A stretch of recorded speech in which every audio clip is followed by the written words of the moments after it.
চলে এসেছে সবাই। আবার সেই দিরাং থেকে তাওয়ান যাওয়ার রাস্তার গল্প করতেই এসেছি তোমাদের সঙ্গে। কিন্তু এই রাস্তাটা যেতে প্রায় সময় লেগে যায়, ধরো 5 থেকে 5.5 ঘন্টা।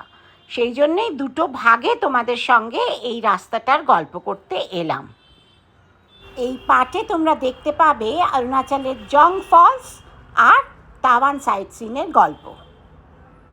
পথ চলতে শুরু করার কিছুক্ষণের মধ্যেই আমাদের প্রথম স্টপ হলো জসবন্তগড় ওয়ার মেমোরিয়াল।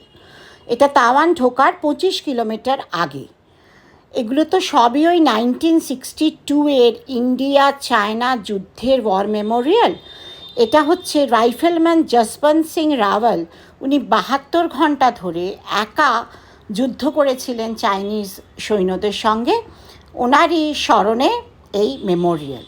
এরকম অনেক মেমোরিয়াল আমরা অরুণাচল প্রদেশে দেখতে পাবো।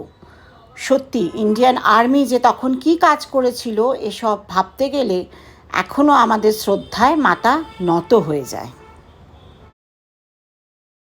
এটাই আমাদের মিলিটারিদের মূল মন্ত্র: হৌসলা, নিষ্ঠা, সাহস, হিম্মত, সংকল্প, জজবা, वीरता, बलिदान, कर्तव्य, शौर्य। We are proud of our Indian Army. এদের বীরতার গাথা এখানে এসে পড়লে সত্যি মনে হয় যে কি বলিদান এদের আমাদের জন্য।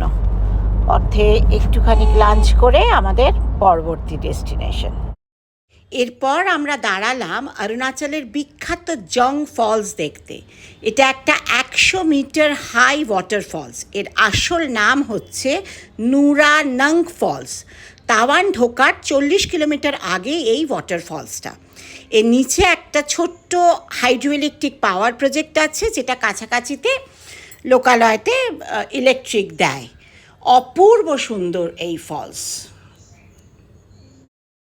রাস্তা থেকে অনেক নিচে ওই ফলস, প্রায় অন্তত আমি তো গুনিনি, অন্তত 1000 স্টেপ তোমাকে হেঁটে নামতে হবে। এটা বেশ কষ্টকর। কিন্তু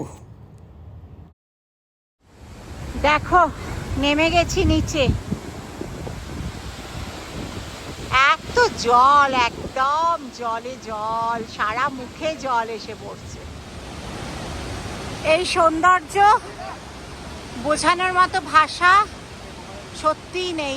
ওই উপর থেকে নেমে তারপরে এই দেখো কিরকম উঠছে জল। মনের মণিকোঠায় রাখলাম কিন্তু জং ফলসকে। অরুণাচলের এটা একটা অন্যতম ইম্পর্ট্যান্ট ট্যুরিস্ট স্পট, তোমরা মিস করো না কিন্তু কেউ।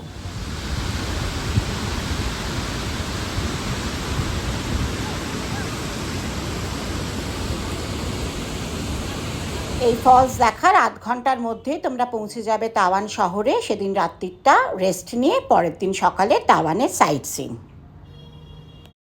তাওয়ানে প্রথম দেখবে হচ্ছে একটা বুদ্ধ মন্দির। সেটা একেবারে শহরেই অবস্থিত। খুব উঁচুতে বুদ্ধদেবের একটা মূর্তি প্রতিষ্ঠা করা রয়েছে, বেশ সুন্দর এই মন্দির। তাওয়ানেও আছে একটা ওয়ার মেমোরিয়াল, সেটা বেশ বড়। ওখানে মিলিটারি হসপিটালও আছে দেখলাম আমরা। আর তাওয়ানের সবচেয়ে ইম্পর্ট্যান্ট হচ্ছে তাওয়ান মনেস্ট্রি। এটা একটা Tibetan Buddhist monastery. Tawang monastery largest monastery in India. It is founded in 17th century। বিশাল এরিয়া নিয়ে এই মনেস্ট্রিটা। প্রচুর বাচ্চা এখানে পড়াশোনা করে। খুব সুন্দর তাওয়ান মনেস্ট্রি। তাওয়ানের গল্প তো তোমরা মোটামুটি শুনলে। এবার হয়তো ভাবছো যে আমি কেন এসে গেলাম গল্প করতে। আসলে তাওয়ান থেকেই তো বুমলা পাস যেতে হয়। অরুণাচলের অন্যতম প্রধান আকর্ষণ হচ্ছে বুমলা পাস, কিন্তু বুমলা পাসে আমি যেতে পারিনি। তোমরা তো দেখেছিলে 13,700 ফিট, মানে সেলান লেকেই আমার অক্সিজেন স্যাচুরেশন নেমে গেছিলো 66-এ। তারপরে তো আমরা হোটেলে গিয়ে পৌঁছলাম। হোটেল থেকে তো শুনে বললো যে আপনারা সমস্ত জানলা খুলে শোবেন, রুম হিটার চালাবেন না, প্রবল ঠান্ডা তাওয়ানে। তার মধ্যে আমরা জানলা খুলে শুলাম, কিন্তু আমার দেখা গেল 88 অক্সিজেন স্যাচুরেশন, পার্থর অক্সিজেন স্যাচুরেশন 91। আমার মামা ডাক্তার, কলকাতায় ফোন করলাম, তো ওষুধ আমরা ক্যারি করছিলামই, ওষুধ খেলাম, কর্পূর নিলাম, ওই সবাই যে যা করে আর কি।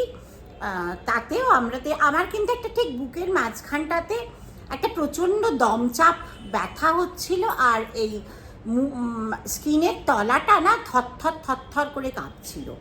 যাই হোক, ভগবান স্মরণ করে তো শুয়ে পড়লাম। সকালবেলায় উঠে রিসেপশনে গিয়ে জিজ্ঞেস করলাম কাছাকাছি কোথায় ডাক্তার আছে ভাই।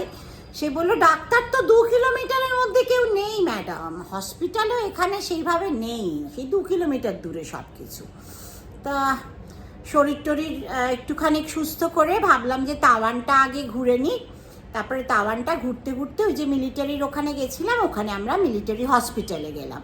তো সেখানে মিলিটারি ডাক্তাররা আমার অক্সিজেন স্যাচুরেশন, প্রেশার, সুগার সব দেখলো, দেখে বললো ম্যাডাম আপনি ঠিক হ্যাঁ, বাট বুমলা জানে কা কোই জরুরত নেই হ্যাঁ।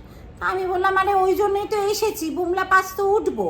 তখন বলল না, সবাই তো অসুস্থ হয়ে আমাদের কাছে এসে বলেন যে কি করব, আমাদের কিছু করার নেই, আমরা গৌহাটি 12 ঘন্টা দূরে অ্যাম্বুলেন্সে করে পাঠিয়ে দিই, আপনি তো আগেই এসেছেন, সেজন্য বলছি যে বুমলাতে ওঠার চেষ্টাটা করবেন না আপনি। আচ্ছা ঠিক আছে। তারপরে শুনলাম যে উনি বললেন, আমি সাজেশন দিলাম, আপনি শুনবেন কি শুনবেন না সেটা আপনার ব্যাপার।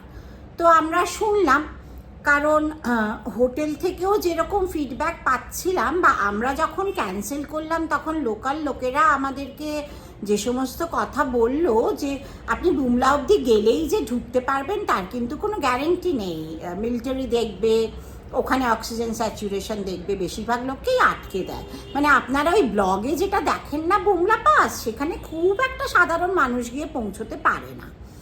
আর তাছাড়া একটি তথাকথিত নামী সংস্থা ওখানে ছিল, মানে ভ্রমণ সংস্থা, তারা প্রায় 70-72 জন, আমাদের সঙ্গে আলাপ হলো।